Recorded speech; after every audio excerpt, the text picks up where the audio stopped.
merci. D'abord, une félicitation pour 55 parce que sans l'avoir utilisé extérieurement, c'est très joli à regarder.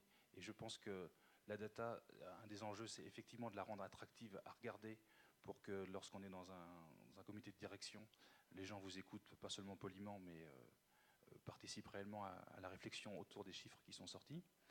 Et puis un témoignage pour introduire la question que je posais qui va être rapide. Ici même, il y a quelques semaines, j'avais vu la démonstration d'un produit au site Web Analytics et l'utilisateur témoignait, le directeur marketing, qu'il avait qu'il avait baissé de 30% son budget AdWords uniquement en travaillant sur les notions de longue traîne. Et autrement dit, c'est peut-être un petit peu technique pour un certain nombre de personnes, le fait que lorsque vous cliquez sur un lien ou que vous faites une action et que vous allez vers un site marchand, vous ne passez pas forcément à l'acte d'achat immédiatement, et si vous ne passez pas à l'acte d'achat immédiatement, le lien il est perdu. Alors qu'en fait, souvent, la prise de décision d'achat, elle se fait au bout de la deuxième ou de la troisième visite. Et qu'en mesurant cela, il avait réorienté son budget d'achat de mots-clés et réussi à avoir la même acquisition juste sur cette analyse de la longue traîne. Donc je pose la question par rapport aux réseaux sociaux, si vous travaillez sur ces aspects-là.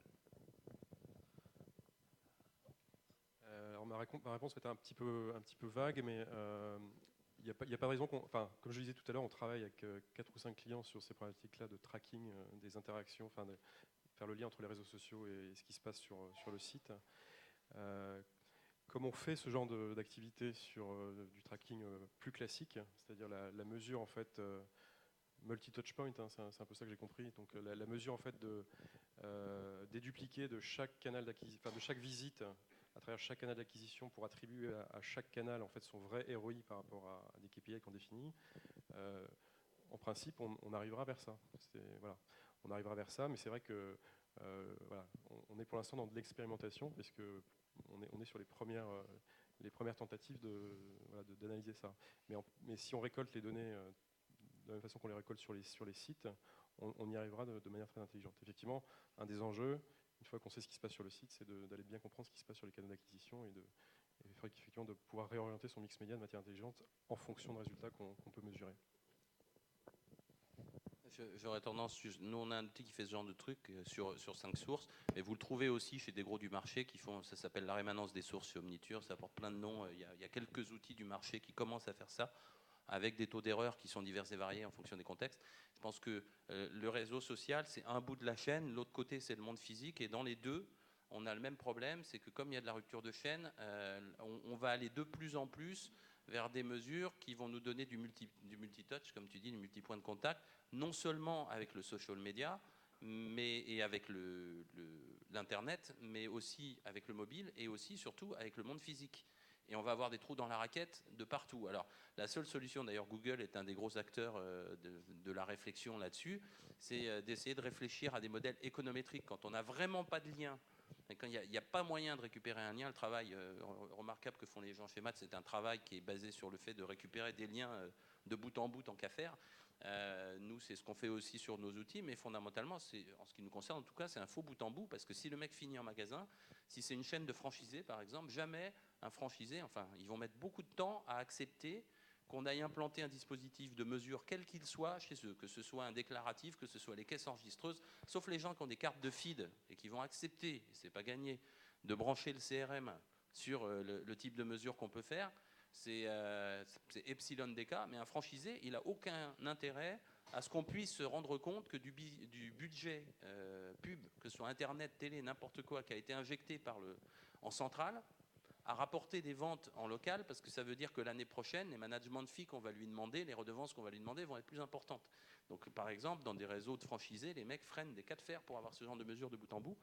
Quand on parlait tout à l'heure du média du dernier mètre, il m'a piqué mon exemple, Nicolas Bordas, parce que MyTown, j'ai vu le truc aussi, et j'étais vraiment bluffé par c'est un gamin qui a monté ça, c'est vraiment génial. Il y a de plus en plus d'initiatives de ce type-là, qui sont en fait jamais que des formes élaborées de couponing. Et le couponing, dans la presse télé, les acteurs du rachat de crédit font du couponing depuis 30 ans. Enfin, et la DirecTV pour la ménagère de moins de 50 ans pour vendre des régimes ou vendre des assurances obsèques, c'est pas récent. Toutes ces mesures-là sont des mesures où on est obligé de faire des évaluations au travers de modèles économétriques.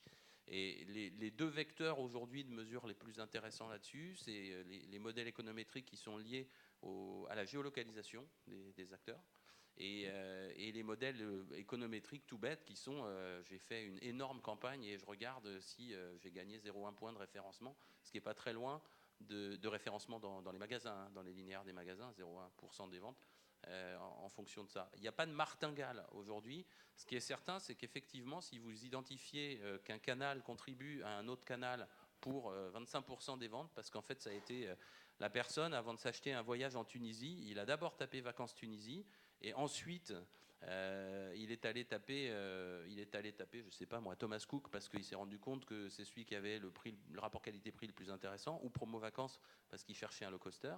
Et puis la troisième fois, il va revenir parce que sa femme l'a dérangé, il n'a pas eu le temps de finir la souscription. Encore que c'est souvent les dames qui font ce genre de truc. À l'arrivée, elle va revenir une troisième fois.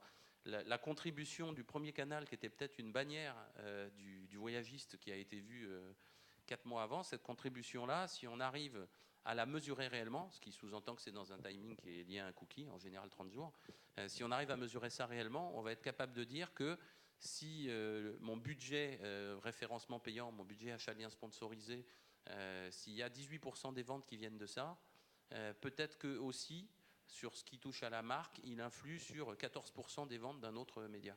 Il y a un truc qui moi me frappe et me frappe depuis longtemps. Il y a beaucoup de gens qui travaillent sur Internet dans cette pièce, je pense. C'est à peu près le seul média où on se pose la question, c'est pas à peu près d'ailleurs, c'est le seul média où on se pose la question dans ce sens-là.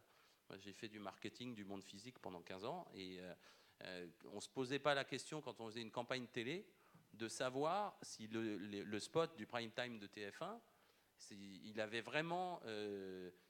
on passait par les panels, mais on se posait très peu la question de savoir si on pouvait mesurer effectivement l'influence de ce spot-là sur les ventes. On se le posait a posteriori par des modèles de mesure des ventes ou des baromètres de notoriété qui sont faits a posteriori. On nous a très mal éduqués sur le web. C'est le seul endroit où on nous a tout le temps dit, alors heureusement ça fait vivre des gens comme nous, sinon on serait tous paumés, on nous a tout le temps dit qu'on pouvait tout mesurer de bout en bout. Alors j'ai une mauvaise nouvelle, c'est pas vrai.